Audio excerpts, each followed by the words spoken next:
Justin from Consumer Quest mentioned using influencers to post videos on Amazon in the section of videos that goes across the middle of the page. I think it's called Video Shorts. And there's 5 videos that are shown there. And if you can have different people contribute videos there, particularly influencers that have some pull with customers, that will help fill up that bar with your own videos and keep your competitors at bay. And then also, because you have so many videos, they're more likely to show those videos on competitor listings that also are very similar. So it's a good way to gain exposure. Videos in general, obviously, have proven to be really, really successful. Amazon quotes a 3.6x increase, I think, in conversion rate when customer engages with a video. So it's really, it's really impactful. It really kind of convinces customers, if it's done well, on the features and benefits of your product. Just having more time with that customer by having them watch a 30-second video is a lot better than having them scroll your page for 5 seconds and leave. Andrew Morgan mentioned that linking Amazon traffic to a customized landing page, perhaps on Shopify or elsewhere, and educating that customer using things like videos and live chat and so forth before linking them to Amazon to purchase is a good tactic, because Amazon listing pages don't give you as much opportunity to kind of sell the customer. So think of like more of an infomercial type product. You can really do a lot to sell the customer on why they should buy it. Do something like that and then link them to Amazon. But one thought I had is, why not either convert them on your website yourself, or use the buy with Prime to increase conversion rates, and you get to still keep that customer information. Right. Yeah, I was going to add too that I don't think enough I think customers, or some of our Amazon sellers, can get too focused on wanting to own the customer and not enough focus on, like, if they come to your Shopify page, give that customer the option of a direct link back to Amazon. And I realize our attendees are probably going to shout at me for saying that, but at the same time, it's a matter of thinking like your customer. What does your customer want? And if your customer is a little bit leery of buying on your website and you lose the sale, versus being leery of buying on your website but then buying it from Amazon because they trust Amazon, or they're looking to kind of get that, they've got a basket on, or if they're like my wife, she puts things in my shopping cart at Amazon. So whenever I go check out for something, I get her stuff too. So, go ahead and fill that basket up while you're shopping on Amazon. But I don't think enough sellers think about that, in my opinion. Is the incentive just the trust, or should you have another incentive? I mean, I think I would actually test that though, Ben. But I mean, I think part of the incentive there is people are just really used to getting fast Prime shipping on Amazon and easy returns on Amazon, and that's given them a lot of trust factor in Amazon. So, like, let me ask you guys this: if you're buying something that's either $100 or more or less, are you more apt to buy it from a consumer or from a business website, or then go check the price on Amazon and buy it from Amazon? Check the price on Amazon. Yeah. So I just think that it's a good practice to do that. If you're going to lead some traffic into your website and give them, now here's the thing, I think the real benefit from this is to really give them more information on your website that would normally be outside of Amazon TOS.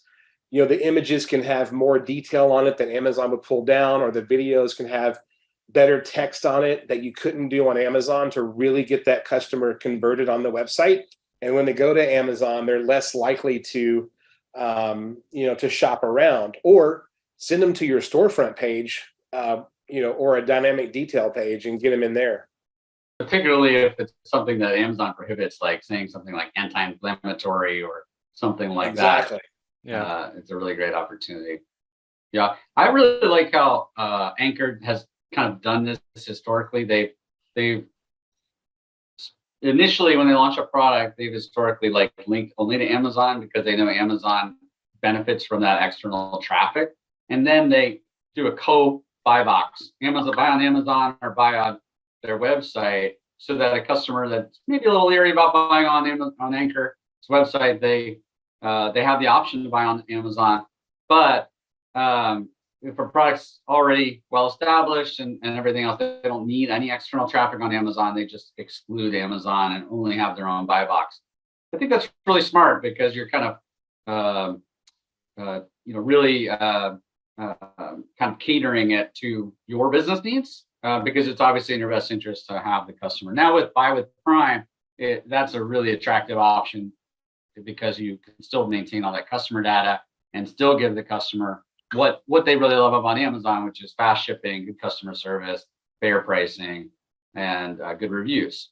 So, and Steve, I think you said earlier, when they come to your website, try to capture some information from the customer. But what do you feel about having that pop-up modal while they're scrolling on that page to look at those videos or those graphics and have a pop-up that says, if you're interested in buying, from us, a 10% coupon, or buying from Amazon, a 10% coupon, and leave us your email address to get the coupon sent to you. And then in that email, give them a link to where to buy it. Do you think that's works well, or does that cause some distrust and kind of break that connection?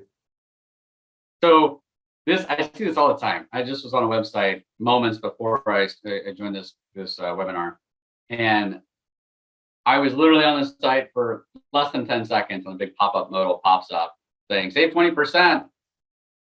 The problem with that approach is it can work really amazing and it can also work really bad. And it's all about execution. So to me, if I'm going to any site that I don't know the brand, if I go to Nike and they pop that up, I know that I probably will sign up for that to save 20% off a Nike product. But if I go to a random brand, like earlier this morning, there was a wallet advertisement. I just got a new wallet. They targeted me for another wallet brand. I clicked through, and that's a brand that I don't know yet. If they gave me a pop-up in my face, I'm just going to close out of it immediately. To me, that's poor execution. What's the right fit for most people, not all, and I always suggest testing everything because every customer may be different. But my suggestion generally, more often than not, is to not pop up that modal at all unless the customer looks like they're going to leave. So if they just go to your website and they look like they're going to buy a product and they do buy a product, then why give away 5, 10, 15, 20% discount when a customer is already planning to buy the product? But if they're going to leave, that might entice them to actually say, you know what, I'll buy it on this website. I mean, if Amazon's selling something for $100, then you come to the website to see what's this brand about, is it legitimate, etc. And they look at it, they absorb the content, like you said, they watch videos and everything else. They're kind of sold on it now, but they already saw it on Amazon. They know it's there and they trust buying it there. Now you have a pop-up modal as they're about to leave that says save 20%, 15%, whatever. Now that could lure them away from buying anywhere else, including Amazon. You now have the customer data. And if it's something like apparel, footwear, stuff like that, you being able to know that consumer size, color preferences, and everything else is huge. Like if they're buying running shoes, you now can advertise to that customer on whatever cadence people are typically buying fresh running shoes, because runners, they have to replace those things because they wear out. That's a huge win. So is it worth giving up 15%? When you're already going to pay Amazon 15% referral fee or 17% in those two categories?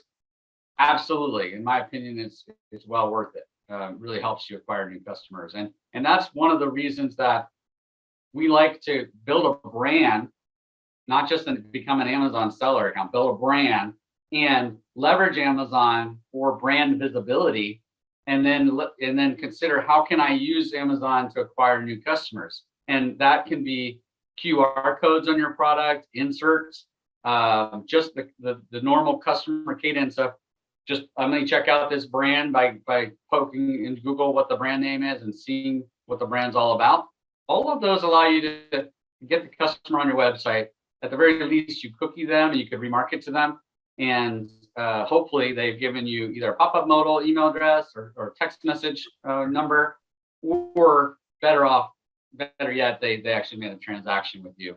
And now that customer is probably going to be way more valuable. When I was at Dick's Sporting Goods, we found that customers were way more valuable when they bought in both channels. I think Amazon or Dick's actually published this at some point and said that it was the customers 4 times more valuable when they bought online and offline. So if you can build a brand that now works with customers regardless of the channel they choose to shop, that's really the win-win in my opinion.